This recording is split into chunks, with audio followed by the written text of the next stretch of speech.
Pulihkan kami ya Tuhan.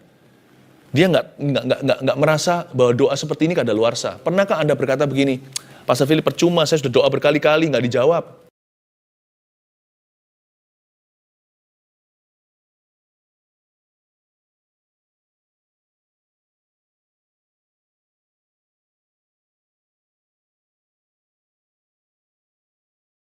Tuhan hendak berkata kepada setiap kita yang merasa bersalah apalagi, bahwa Tuhan sudah mengampuni. God has forgiven your sin.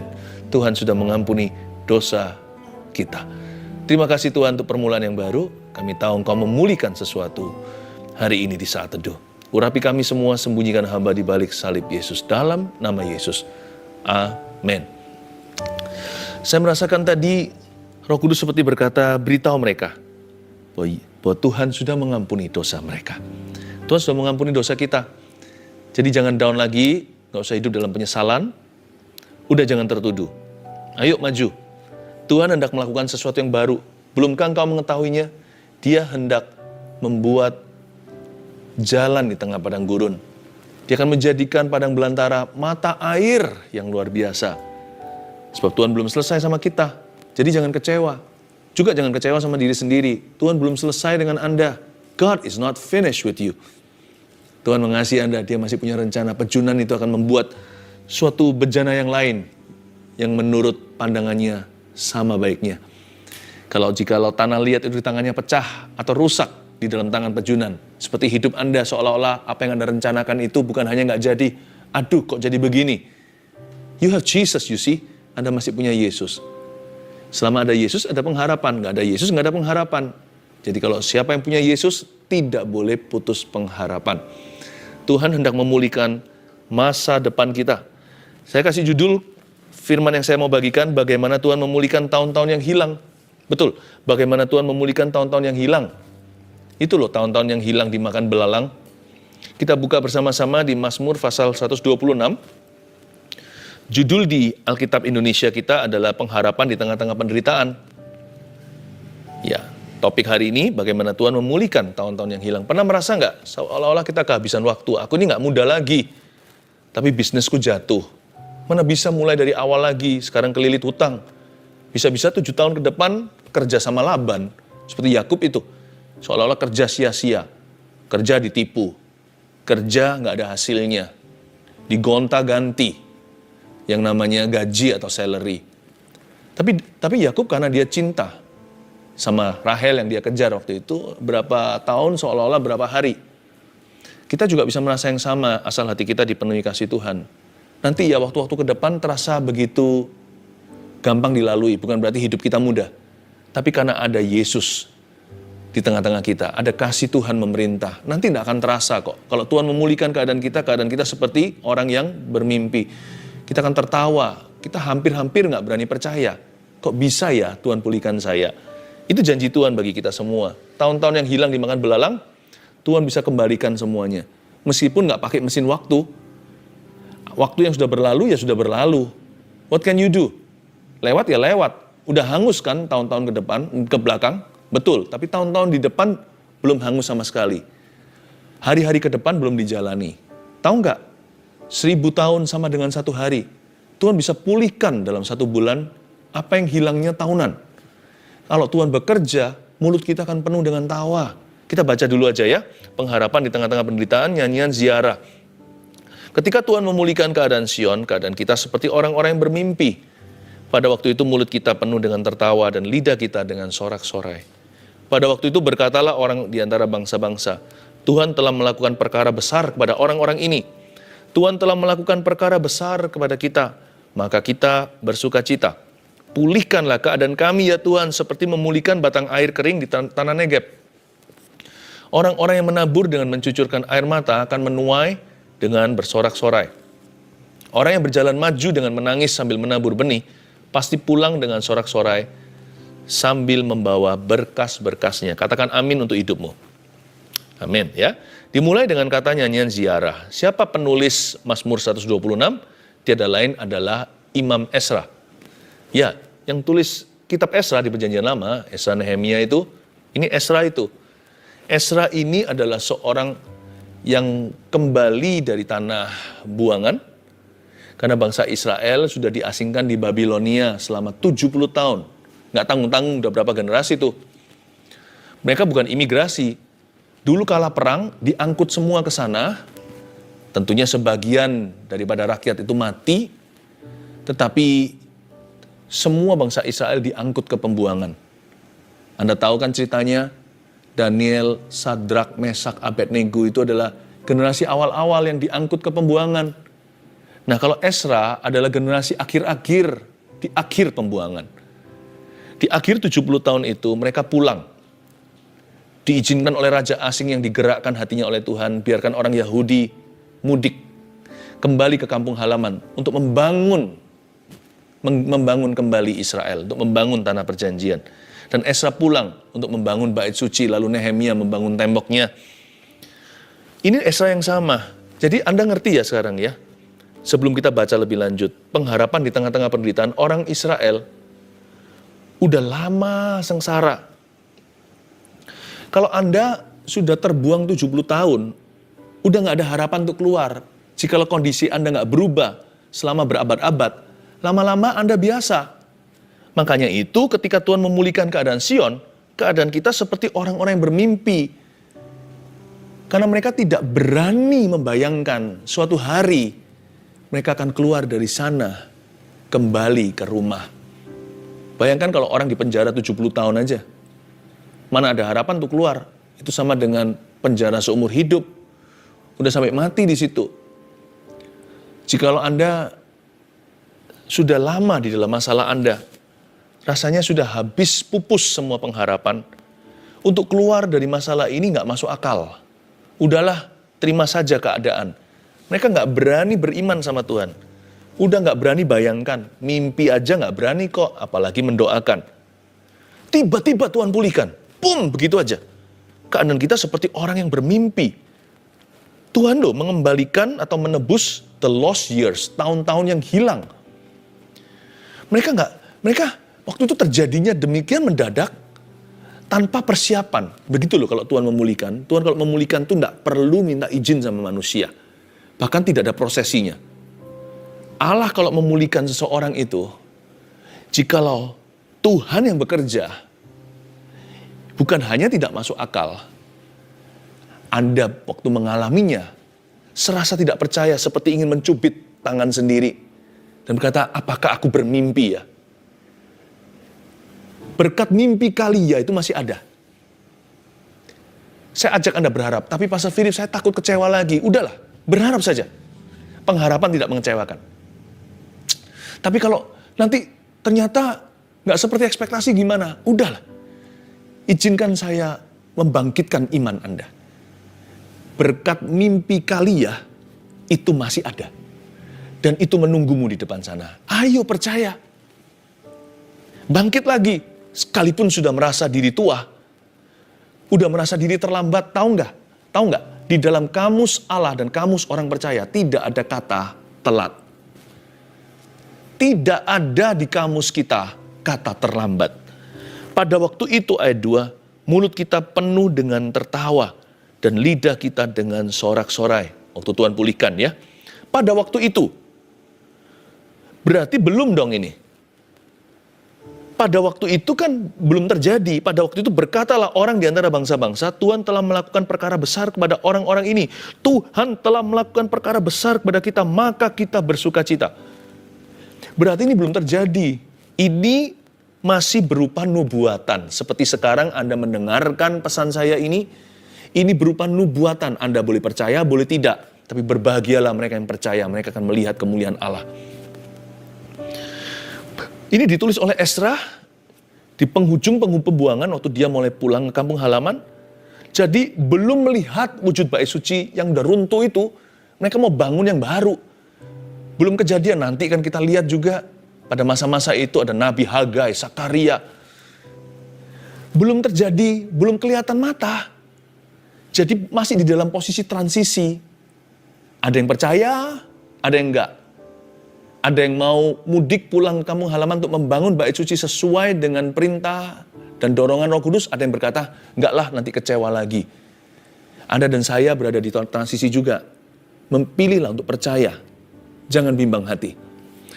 Ayat 2 dan 3 ini luar biasa indahnya. Saya kagum dengan kelompok Ezra dan kawanannya. Saya kagum dengan orang-orang Israel yang hari-hari itu memilih untuk percaya. Pada waktu itu, mereka menunjuk ke suatu hari nanti. Pada waktu itu mulut kita akan penuh dengan tertawa, lidah kita dengan sorak-sorai. Mereka mulai berimajinasi. Waktu itu ya nanti ya, waktu itu aku akan tertawa, lidahku akan penuh dengan sorak-sorai. Ini yang disebut iman. Siapa bilang iman itu nggak melihat? Iman itu memang tidak melihat dengan jasmani kita.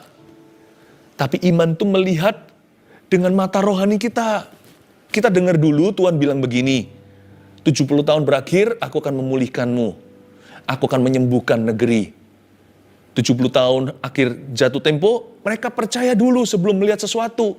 Mereka berkata, lihat ya sebentar lagi, ini tahun ke-69. Waktu itu mulut kita akan penuh dengan tertawa, lidah kita dengan sorak-sorai. Ini adalah bayangan. Dia bayangkan waktu itu dia penuh dengan tertawa. Dia mulai bermimpi nanti lidahnya akan bersorak-sorai. Ini iman. Pakai mata rohanimu untuk membayangkan ketika pemulihan terjadi. Tapi Pastor Philip, saya nggak berani membayangkan, takut kecewa. Kalahkan rasa kecewamu dengan iman. Pada waktu itu, mulut kita akan penuh dengan tawa. Lalu, tiba-tiba, Ezra di sini menjadi reporternya. Pada waktu itu berkatalah orang di antara bangsa-bangsa, Tuhan telah melakukan perkara besar kepada orang-orang ini. Orang-orang ini kan dirinya sendiri dengan teman-temannya. Dia berkata gitu, waktu itu ya nanti ya, bangsa-bangsa akan rasan-rasan.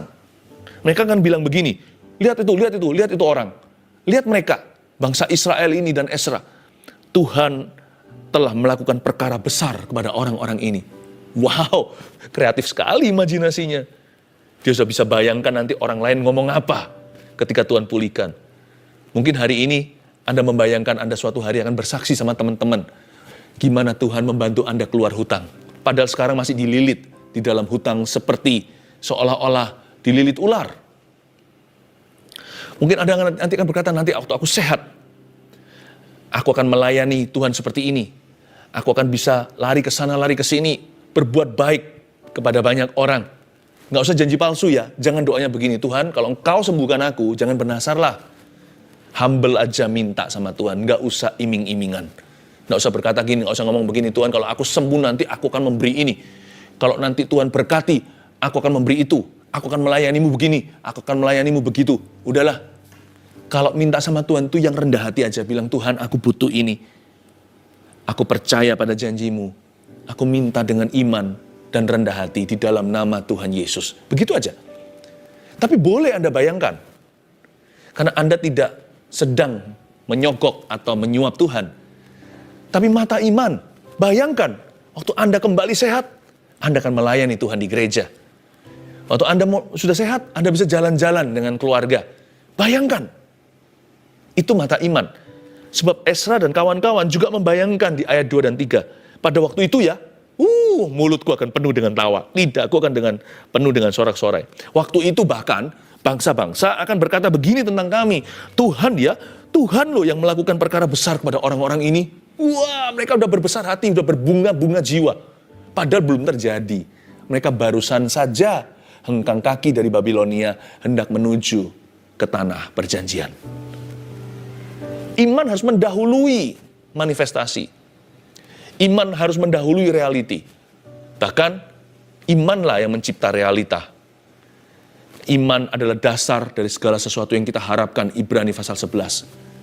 Apa yang Anda harapkan? Dasarnya itu iman. Mata iman harus melihatnya dulu. If you can see it in your faith, if you can see it in God's word, kalau Anda bisa melihatnya dalam imanmu, kalau Anda bisa melihatnya dalam firman, Anda akan melihatnya dalam realita. Ini bukan berarti kita beriman pada iman loh ya. Ayo aku beriman, kasih mobil mewah, lalu celing mobil mewah di depan. Itu iman yang tidak berfondasi, tidak berlandaskan, tidak punya dasaran. Iman adalah dasar dari segala sesuatu yang kita harapkan. Segala sesuatu yang kita harapkan haruslah dari firman, bukanlah dari angan-angan. Dan Tuhan bilang apa tentang kondisimu? Roh Kudus bilang apa tentang keadaanmu? Tentang masa depanmu. Bukankah Tuhan yang berfirman bahwa aku Tuhan tidak punya rancangan celaka, tapi aku punya rancangan damai sejahtera. Bahkan memberimu masa depan penuh pengharapan. Itu firman, itu bukan angan-angan. Itu tertulis di dalam Alkitab. Itu ada di kitab nabi-nabi. Anda klaim itu sekalipun semua feeling Anda menentang dan berkata, mana katanya nggak ada rancangan celaka, kenapa aku ngalami musibah? Kenapa aku ngalami celaka? Itu kan menurut perasaan Anda. Tapi kan Tuhan belum selesai seperti saya katakan tadi. Tuhan bekerja sama dalam segala perkara. Bahkan kalau terjadi sesuatu yang buruk pun nggak selalu itu benar-benar kita nggak selalu karena nasib loh ya. Ada kalanya kita mengalami sesuatu karena ulah kita sendiri. Jadi jangan cepat-cepat tuding jari lalu tuduh sorga. Seringkali kita harus introspeksi dan evaluasi. Tapi ya sudahlah, ngapain sih terus-terus feeling guilty? Buat apa tertuduh dibawa kemana-mana? Taruhlah, lupakan yang lalu, mengarah pada tujuan. Sekarang bereskan hidupmu dengan Tuhan. Lalu mulailah mulutmu mengakui iman. Mata kita mulai membayangkan janji Tuhan digenapi di dalam hidup kita. Mulut kita akan penuh dengan tawa. Lidah kita dengan sorak-sorai. Tuhan telah melakukan perkara yang besar kepada kita. Pulihkanlah keadaan kami, ayat 4, ya Tuhan, seperti memulihkan batang air kering di tanah Negeb. Bagi Tuhan ada yang mustahil loh. Doa ayat 4 ini, orang berkata doa sudah basi, 70 tahun tiap tahun, apalagi tahun-tahun awal waktu mereka di pembuangan, mereka berteriak-teriak, seru-seru sama Tuhan. Pulihkan, pulihkan. Nggak ada jawaban. Ayat 4 ini penuh kekaguman. Seorang Ezra, ya, masih bisa berseru, mewakili bangsa Israel yang dia pimpin, pulihkan keadaan kami ya Tuhan, seperti memulihkan batang air kering di tanah Negeb. Mana bisa memulihkan batang air yang sudah kering di padang belantara, di padang pasir, di tempat yang gersang. Ini berarti ayat 4, Ezra meminta mujizat. Pulihkan kami ya Tuhan. Dia nggak merasa bahwa doa seperti ini kadaluarsa. Pernahkah Anda berkata begini, Pastor Philip, percuma, saya sudah doa berkali-kali, nggak dijawab. Itu berarti itu adalah kalimat orang yang sudah menyerah. Belajar dari Ezra. Sekalipun sudah 70 tahun, ayat 4 tetap didengungkan. Tuhan, beri kami mujizat, pulihkan keadaan kami Tuhan. Seperti memulihkan batang air kering di tanah Negeb. Korek api. Korek api kalau masih nyala, sudah mulai kena angin sedikit, belum sampai mati, tapi udah mengecil, cepat-cepat digini kan. Ditutupin supaya nggak dihembusi angin lagi. Atau seperti kalau kita bakar sesuatu dengan arang, sate contohnya. Lalu arangnya mau mati, cepat-cepat diginiin, dikipas-kipas supaya dia nyala lagi. Kenapa? Kalau mati susah nyala. Korek api yang sudah bekas, dinyalakan lagi nggak bisa. Tanah batang air yang sudah kering di tanah Negeb, udah nggak bisa pulih. Ini permintaan nggak masuk akal. Ini meminta mujizat. Ini meminta penciptaan, meminta sesuatu yang baru, bukan dari yang bekas. Sebab korek api yang sudah bekas tinggal dibuang ke sampah, nggak bisa dipakai lagi. Tapi kalau seseorang minta, Tuhan beri kami api pada korek yang bekas ini, itu lebih susah daripada minta korek api yang baru. Dia minta mujizat di tempatnya, tapi mujizat penciptaan, karena tidak mungkin bisa dipulihkan keadaan. Korek yang sudah dipakai tidak bisa nyala lagi. Mending minta aja yang baru. Tapi saya nggak mau, saya bersikukuh. Saya tetap berpegang teguh, nggak bisa. Akan dipulihkan di tempatnya. Korek yang sama yang saya pakai ini, nyalakan api lagi. Itu double mujizat. Lebih gampang minta yang baru. Dia minta tetap di korek yang sama. Di korek yang lama, api yang baru. Itu permintaan yang lebih sulit, lebih sukar. Itu yang Ezra minta. Aku mau mendirikan bait suci di tempat reruntuhannya. Dia nggak cari lokasi baru, yang lebih ramah, yang jauh dari musuh. No, right there. Di mana aku jatuh, Tuhan bangkitkan aku.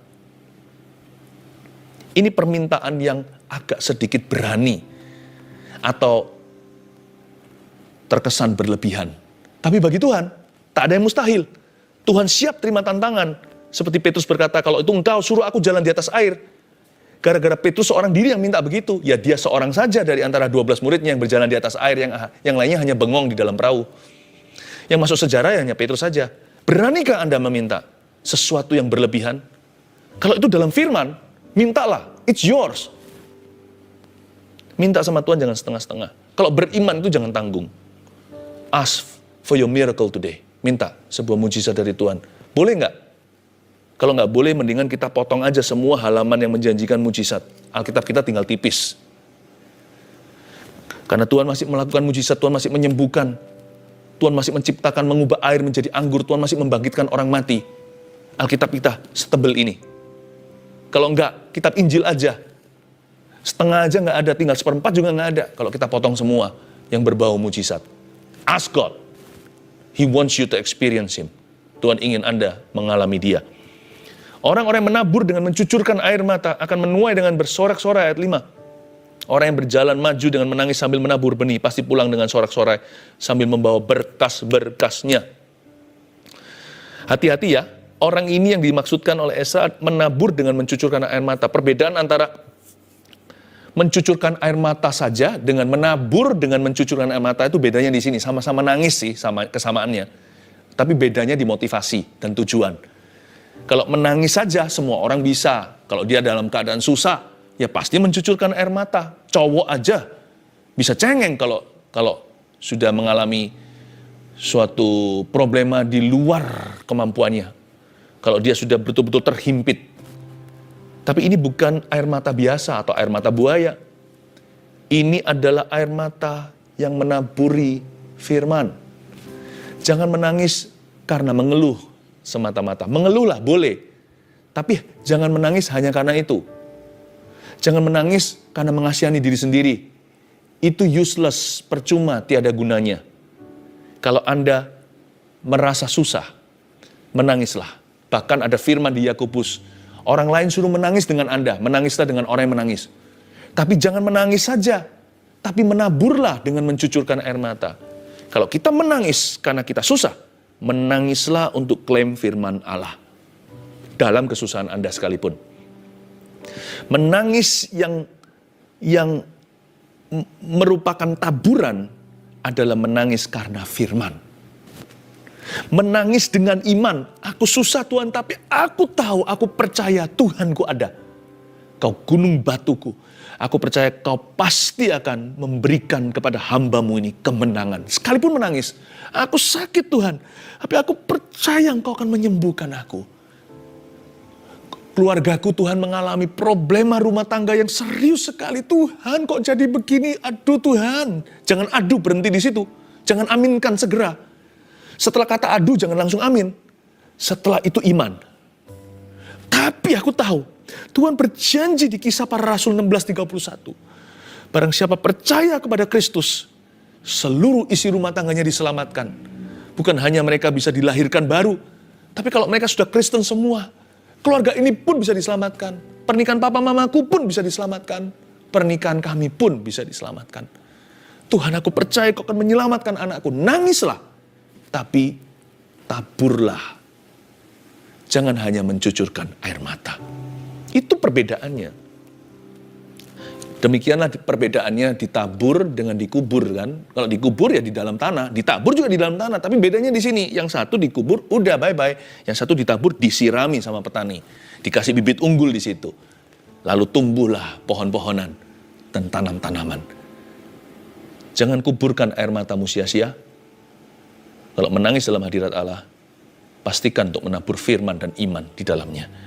Tapi kalau menuai, jangan menangis terus. Lama-lama bengkak tuh mata, nanti ada kantung hitamnya di bawahnya. Yang disebut membawa berkas-berkasnya menuai dengan sorak-sorai. Alat tuaian itu bukanlah air mata ya. Ada satu titik Anda harus berkata pada diri sendiri, cukup aku menangis. Udah, ini waktunya menuai. Ada saatnya seperti Esra berkata, pada waktu itu mulut kita akan penuh dengan tawa, lidah kita dengan sorak-sorai. Waktu itu berkatalah orang di antara bangsa-bangsa, Tuhan melakukan perkara besar kepada kami. Tuhan telah melakukan perkara besar kepada kita. Mari kita bersukacita. Ada satu waktu Anda harus dengan iman berkata, enough already. Don't cry for me Argentina.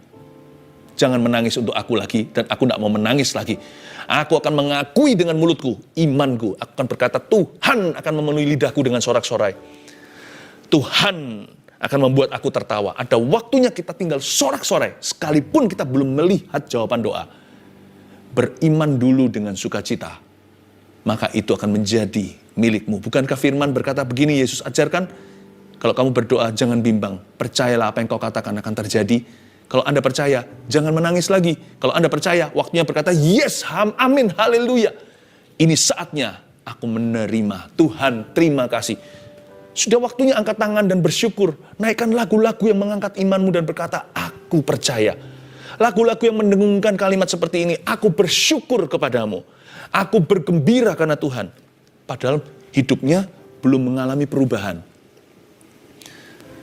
Ada satu titik kilometer tertentu, Anda menengadah kepala dan berkata, I believe by faith I have received. Aku percaya dengan iman. Aku telah menerimanya dari Tuhan. Tuhan, thank you. Nah, itu alat menuai. Kalau nangis terus kan nabur melulu. Kapan nuainya tuh? Ada waktu nabur, kata pengkhotbah, ada waktu nuai. Semua indah pada waktunya. Ketahui masa Tuhan dalam hidupmu. Pahami waktu ilahi di dalam hidup Anda. Waktu Anda menabur, itu menangis. Waktu Anda menuai, itu sorak-sorai. Itulah sebabnya orang yang sedih melulu tidak akan pernah menuai apa-apa. Ya? Saya dorong Anda untuk sengaja bersuka cita dalam Tuhan.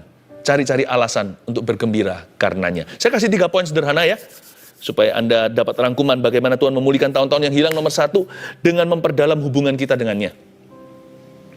Tahun-tahun di belakang mungkin ada hal-hal yang Anda sesalkan. Hal-hal yang membuat Anda susah hari ini. Tapi jangan menyesal. Selain menyesali dosamu sendiri, jangan menyesali terlalu berlebih.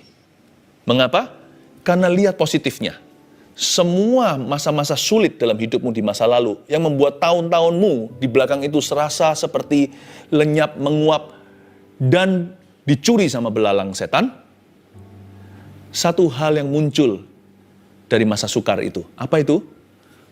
Kita hari ini jadi cari Tuhan. Betul nggak? Jadi mendekat sama Tuhan. Kita jadi lebih bergantung sama Roh Kudus. Lebih ingin kenal Kristus. Jadi caranya Tuhan memulihkan tahun-tahun yang hilang, bukan tahun ganti tahun, apple to apple. Enggak. Tuhan gantikan dengan Anda hari ini punya hubungan yang dekat dengan Tuhan. Tuhan gantikan dengan sesuatu yang tidak bisa diambil dan dicuri lagi dari dirimu. Forever and ever. Sebab siapa punya Yesus, dia punya segala sesuatu. Itu kekekalan, saudaraku. Sebelum ada kalimat, segala sesuatu indah pada waktunya, Tuhan memberi kekekalan dalam hati manusia. Ini dia. Oh Tuhan, semua tahun-tahun belakang itu mengajari aku sesuatu. Mengajari aku untuk mencari wajah-Mu. Lihat aku hari ini. Hubunganku dengan Tuhan sudah tidak dangkal lagi. Aku berniat memperdalam hubunganku dengannya. Dengan memperdalam hubungan kita dengannya, seolah-olah Tuhan sudah gantikan masa-masa hilang itu di belakang. Karena Anda punya yang lebih berharga. Tuhan bilang begini sama Marta, Maria memilih yang lebih precious, yang tidak akan diambil dari dia. Itu hubungan dengan Tuhan. Dengan memperdalam hubungan kita dengannya, seperti tertebus semua waktu yang hilang di belakang. 2, dengan mengubahkan kerugian sementara kita menjadi faedah untuk waktu yang lama. Iya, 1-2 hal terjadi. Bukan hanya 1-2, mungkin bertubi-tubi. Tapi itu semua mengajari kita apa? Minimal faedah untuk waktu yang lama itu apa? Karakter nomor 1, ya kan? Itu menerpa kita. Itu betul-betul membentuk kita menjadi semakin seperti Kristus. Jadi orang lebih sabar. Jadi orang lebih hati-hati, lebih bijaksana, kurang serakah. Tidak seperti dulu, greedy sekali. Kita perlu menatap beberapa tembok dulu. Perlu tertabrak beberapa gajah. Setelah itu kita belajar untuk berserah. Lihat itu. Dia mengubahkan kerugian di belakang kita. Kerugian sementara, materi misalnya, menjadi faedah. Dan faedah untuk waktu yang lama loh. Salah satunya daripada faedah itu adalah ilmu. Karena itu karena gara-gara apa yang terjadi dulu, Anda lebih hati-hati lihat orang. Sekali tertipu, Anda nggak mudah ditipu lagi seumur hidupmu. Bukankah itu permanen? Ya anggaplah di belakang itu biaya kuliah. Mungkin bukan materi, mungkin kesehatan. Ada orang tertentu sempat di ring jantungnya atau dioperasi, tapi setelah itu lifestyle-nya jadi sehat. Salah satu hal yang bagus melalui pandemi ini berkat terselubung adalah kita semua jadi menjaga kesehatan kita. Olahraga, berjemur di jam yang tepat, di bawah matahari, minum vitamin, tidur yang cukup. Gara-gara pandemi, berapa banyak orang akan hidup lebih lama karena menjaga lifestyle-nya, gaya hidupnya. Memang betul, ada banyak orang yang meninggal karenanya. Untuk itu hati kita selalu akan berkabung dan bersedih. Selalu merasa kehilangan orang-orang yang kita kenal. Yang di dalam pandemi ini Tuhan panggil pulang ke rumah Bapa. Tapi berapa banyak orang kan hidup lebih lama. Lihat juga bright side-nya, jangan hanya lihat sisi gelapnya, lihat sisi terangnya. Ada banyak faedah yang kita bisa petik dari waktu-waktu susah. Itu seolah-olah ada trading, gitu, ada seperti nilai tukarnya. Seperti $1 sama dengan berapa rupiah. Semua yang terjadi di belakangku membuatku menyadari, Kau selalu sertaku. Memberiku karakter hari ini, dan memberi aku ilmu. Memberi aku pengetahuan, pengalaman, dan hikmat yang tidak ada dua. Tiada dua nilainya. Yang terakhir, Tuhan bisa memulihkan tahun-tahun yang hilang dengan melipat gandakan buah kita di tahun-tahun yang akan datang. Itu dia. Tuhan bisa nggak, sanggup nggak? Apa yang hancur 7 tahun dalam hidupmu dikembalikan 7 hari? Kalau Tuhan urapi bisa. Bisa nggak Tuhan kembalikan apa yang hancur 10 tahun belakang ini, apa yang dicuri iblis, dikembalikan dalam waktu 10 bulan. Ikut Tuhan. Belum selesai momentum Tuhan Yesus di dalam hidupmu. He will create a new momentum. Akan terjadi akselerasi, akan terjadi percepatan Allah. Dan Tuhan akan melipat gandakan buah kita di tahun-tahun yang akan datang. Sehingga ketika kita menoleh ke belakang, kerugianku tidak seberapa karena tuaian yang Tuhan sediakan. 1, 2, 3, cara Tuhan memulihkan tahun-tahun yang hilang, bagaimana? Dengan memperdalam hubungan kita dengannya. 2, dengan mengubahkan kerugian sementara kita menjadi faedah untuk waktu yang lama. 3, dengan melipat gandakan buah kita di tahun-tahun yang akan datang. Mari kita percaya sama dengan Anda. Sekarang mari kita angkat tangan dulu untuk menerima berkat dari Allah Bapa, kasih karunia dari Tuhan Yesus, pengurapan dari Roh Kudus menyertai umat Tuhan, dan Tuhan memperdalam hubungan keluarga besar saat teduh bersama dengan Yesus Kristus mulai sekarang sampai selamanya. Dalam nama Yesus, amin.